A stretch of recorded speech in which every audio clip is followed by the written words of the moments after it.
जो आप मेरे पीछे देख रहे हैं वो दुनिया की सबसे स्ट्रिक्ट और सबसे बड़ी जेल है। इस मेगा जेल में 40,000 कैदियों की कैपेसिटी है। यहाँ वो कैदी हैं जिन्हें आप सबसे खतरनाक और अनसेफ इंसान मान सकते हैं। तुमने कितने लोगों की जान ली है? 5, 10, कितने? 50 से ज्यादा।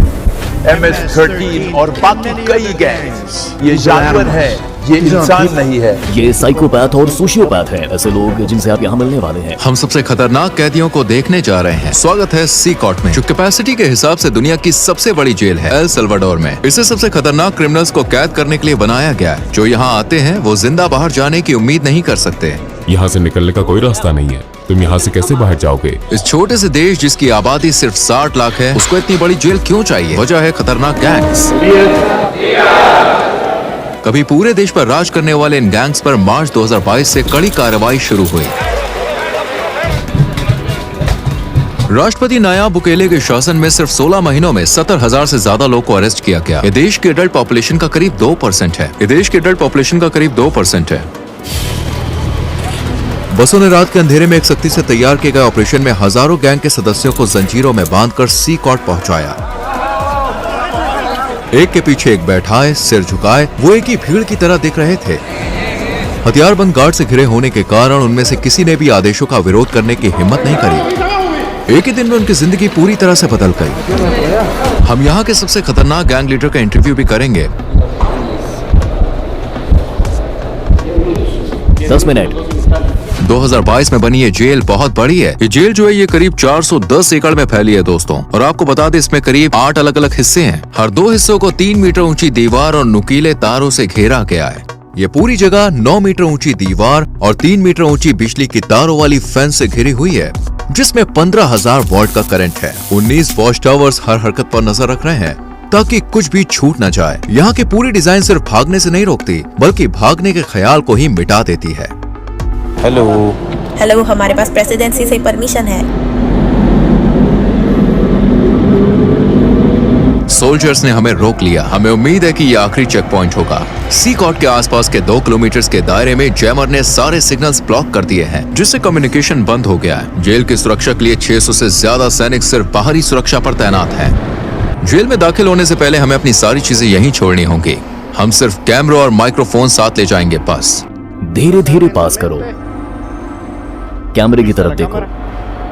Body scanner. मुझे याद नहीं रहा कि मैंने अपनी वेडिंग रिंग उतारी है। इसे वहाँ रखना होगा। ये मशीन कुछ भी छुपने नहीं देती। ये हाई कैपेसिटी एक्सरे स्कैन हड्डियों और अंदरूनी अंगों तक को दिखा देता है। इसे खासतौर पर नए कैदियों की जांच के लिए इस्तेमाल किया जाता है, ताकि कोई भी अपनी बॉडी में ऐसा सामान ना ले जाने की कोशिश करे जो पूरी तरह से प्रतिबंधित है। ये लोग चीजें निगल लेते थे या फिर और एक के जरिए अंदर लाने की कोशिश करते थे। माइक्रो SD कार्ड, माइक्रोचिप्स और यहाँ तक कि फोन चार्जर भी। एक और गहन बॉडी चेक की गई। अपने जूते उतारो। उन्होंने हमारे सॉक्स को भी अंदर से चेक किया। हमें केवल सिक्योरिटी पार करने में 1 घंटा लग गया, जबकि हमें मीडिया के रूप में इनवाइट किया गया था और इसके लिए महीनों पहले अप्लाई किया था। गार्ड्स ने मास्क पहना है क्योंकि वो यहाँ एक जोखिम भरा काम कर रहे हैं। अगर उनकी पहचान हो गई तो टाउन सेंटर्स जाना उनके लिए और भी खतरनाक हो सकता है, क्योंकि इनके गैंग्स के बहुत सारे कनेक्शन है, इसलिए उन्हें अपनी पहचान छुपानी पड़ती है। आप मास्क क्यों नहीं पहनते? मुझे उनसे आमने सामने बात करनी पड़ती है, उनकी आंखों में देखकर। वो पहले से ही जानते हैं कि मैं कौन हूँ। अब हम रजिस्ट्रेशन रूम में। ये जगह सिर्फ कैदियों के लिए है। जब किसी क्रिमिनल को सड़क से पकड़ा जाता है तो उनके पास कोई ID नहीं होती और न ही वो अपना असली नाम बताते हैं, इसलिए उनकी फिंगरप्रिंट और फोटो लेकर उन्हें सिस्टम में एनरोल किया जाता है। एक बार जब वो सी कॉट का परमानेंट पार्ट बन जाते हैं तो वो अपने परिवार और प्रियजनों से हमेशा के लिए संपर्क खो देते हैं, क्योंकि फैमिली विजिट स्ट्रिक्टली मना है। ये भी ध्यान देने वाली बात है कि बड़ी कार्रवाई के दौरान कुछ मासूम लोग गलती से जेल में बंद कर दिए गए। नो कॉन्टैक्ट पॉलिसी की वजह से उनके परिवार को ये तक नहीं पता कि वो कहाँ हैं या जिंदा भी हैं या नहीं। कुछ के लिए ये डॉक्यूमेंट्री उनके गायब प्रियजन को देखने का पहला मौका हो सकता है। कैदियों के मॉड्यूल्स में जाने से पहले हम जेल के आर्मरी सेक्शन में गए। ये हिस्सा किसी भी संभावित दंगे के मामले में जरूरी है, क्योंकि यहाँ के क्रिमिनल्स दुनिया के सबसे खतरनाक क्रिमिनल्स माने जाते हैं। हम जो हथियार यहाँ इस्तेमाल करते हैं वो T65 राइफल है, जो कि M16 राइफल जैसी ही होती है। हमारे पास 12 गेज शॉटगन भी है। सिग सॉयर राइफल हमें तंग जगहों में भी आसानी से काम करने देती है। जब क्रिमिनल्स को अरेस्ट कर बस में ले जाया जाता है तो उनके मूवमेंट को रोकने और ऑफिसर्स की सुरक्षा के लिए कई तरह की हथकड़ियां और जंजीरें लगाई जाती हैं। क्या यहाँ पे कभी दंगा हुआ है? अभी तक कोई भागने की कोशिश नहीं हुई। यहाँ हमारे पास सबसे खतरनाक क्रिमिनल है। दंगा रोकने वाले गियर में सिर की सुरक्षा, फेस शील्ड, गर्दन की सुरक्षा, एंटी ट्रॉमा वेस्ट, पैरों की सुरक्षा, शिन गार्ड्स और एक शील्ड शामिल है। आमतौर पर जेलों में कैदी हाथ से बने हथियार जैसे चाकू या नुकीले औजार तैयार कर लेते हैं। उनकी पूरी सुरक्षा की जाती है। आप देख सकते हैं उनके पैरों की भी सुरक्षा होती है। क्योंकि जेल बहुत बड़ी है, हमें बस से जाना होगा। अब हम मॉड्यूल एरिया में एंटर कर रहे हैं। देश को सुरक्षित रखने के लिए सी कॉर्ट में 1000 स्टाफ मेंबर्स काम करते हैं। ये लगभग इम्पॉसिबल है, लेकिन बस सोचिए अगर कोई कैदी इस किले नुमा जेल से बाहर निकल भी जाए तो जो छोटे छोटे पत्थर आप देख रहे हैं उन्हें जानबूझकर यहाँ रखा गया है। इन पत्थरों पर चलते ही आवाज होती है जैसे अलार्म बज गया हो। ऐसे में चुपचाप भागना नामुमकिन है। क्या उन्होंने भागने की कोशिश की? नहीं। क्या वो कोशिश कर सकते हैं? मुश्किल है, क्योंकि उन्हें कई सिक्योरिटी रिंग्स पार करने होंगे। सी कॉर्ट को एक अलग अलग जगह पर अपनी पूरी इंफ्रास्ट्रक्चर के साथ बनाया गया है, जिसमें इलेक्ट्रिकल और सीवेज सिस्टम भी शामिल है ताकि बाहरी रोक टोक ना हो सके। अगर बिजली कट जाए या पानी की सप्लाई रुक जाए तो सिस्टम्स और पावर प्लांट से एक हफ्ते तक काम कर सकते हैं। मुझे बहुत एक्साइटमेंट हो रही है। अब हम दुनिया के सबसे खतरनाक क्रिमिनल्स के आमने सामने होने वाले हैं। माहौल काफी तनावपूर्ण है। अब हम एक मॉड्यूल के अंदर जा रहे हैं। आप यहाँ तीसरे और चौथे मॉड्यूल को एक साथ देख सकते हैं। जो क्रिमिनल इनमें से किसी एक इमारत में घुसता है वो कभी इन दरवाजों से बाहर नहीं निकलता। कुछ ही कदमों में हम 2500 से ज्यादा कैदियों के बीच होंगे।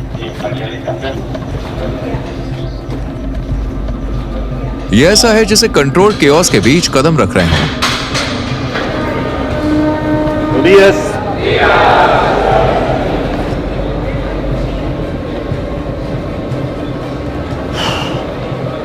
उनकी सारी नजरें मुझ पर हैं। वो मेरे हर कदम को देख रहे हैं। मैं उनकी आंखों से नजरें मिला रहा हूं। यहाँ इतने सारे लोग हैं, मेरे पास शब्द नहीं है। मुझे बहुत बेचैनी महसूस हो रही है। सभी कैदियों ने सफेद शर्ट, शॉर्ट्स और चप्पल पहनी होती है। उनके पास और कोई सामान नहीं होता।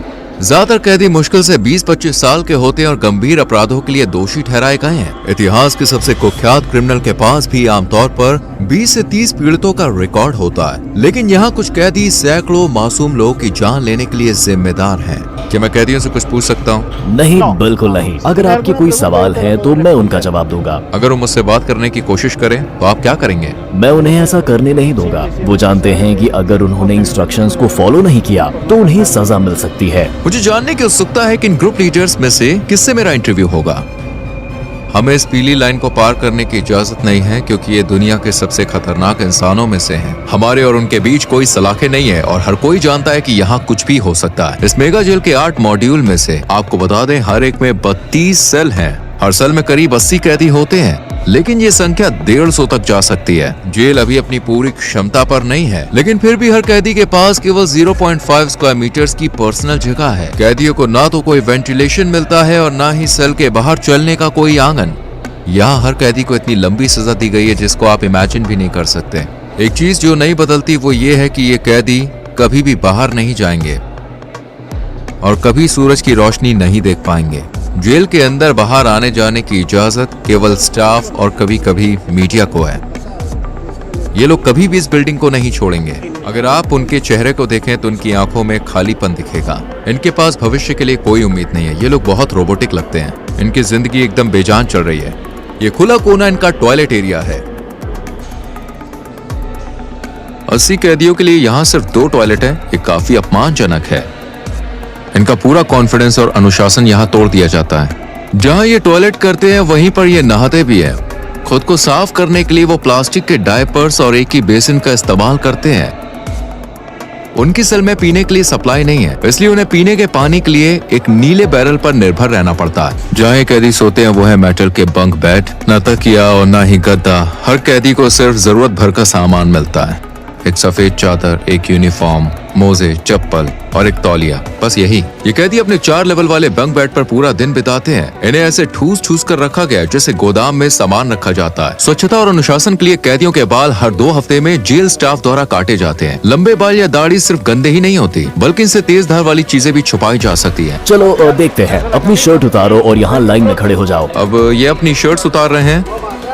ये कैदी कभी MS-13 और बोरियो 18 गैंग्स का हिस्सा थे जो एल सल्वाडोर के मोहल्लों पर राज करते थे।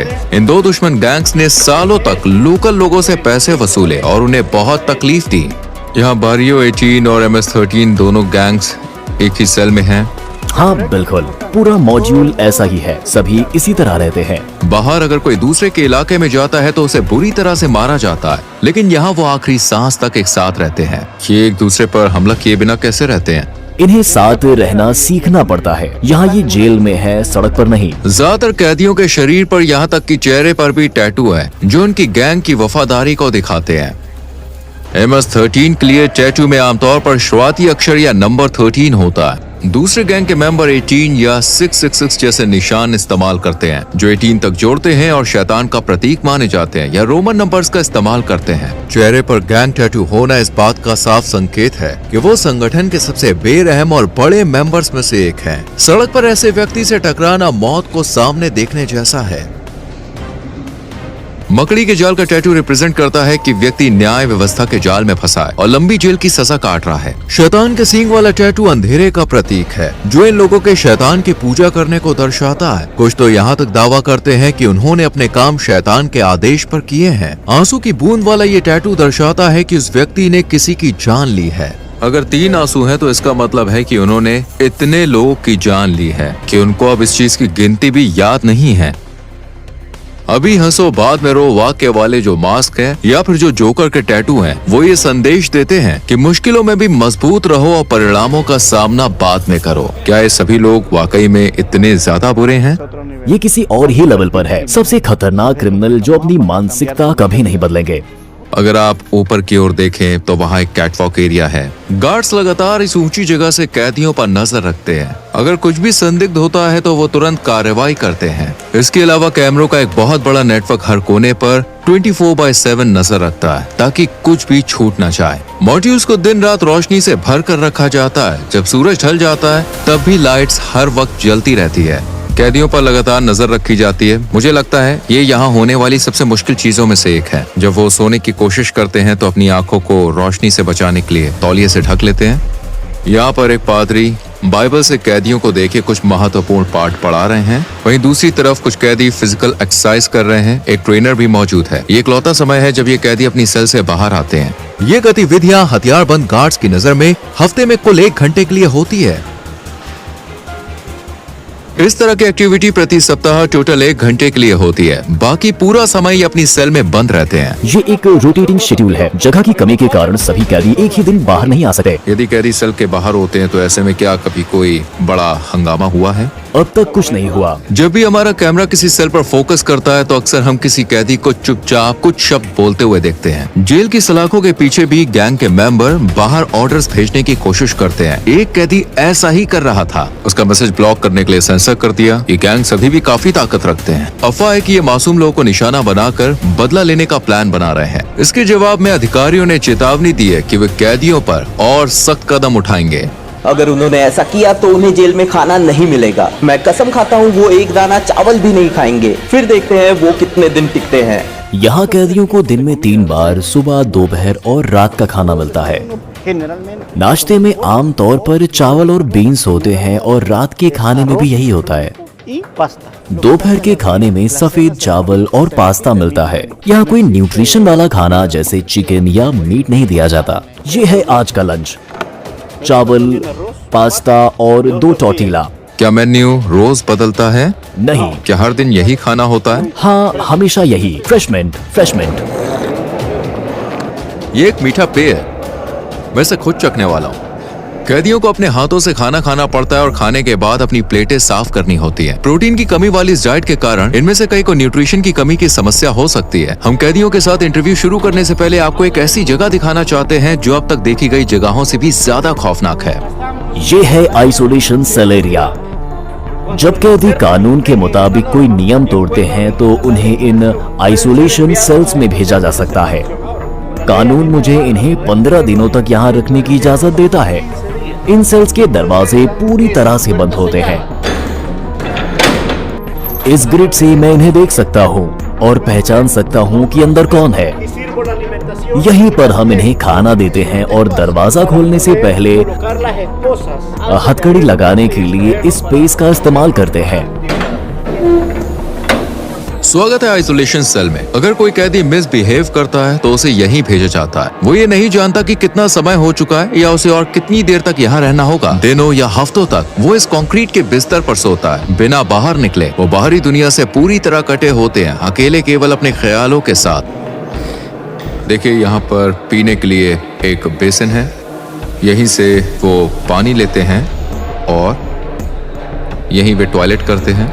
पीने के पानी का बेसिन और टॉयलेट पास पास हैं। टॉयलेट हाल ही में इस्तेमाल किया गया है और गंदा दिखता है, जिससे लगता है कि सेल का हाल ही में इस्तेमाल हुआ है।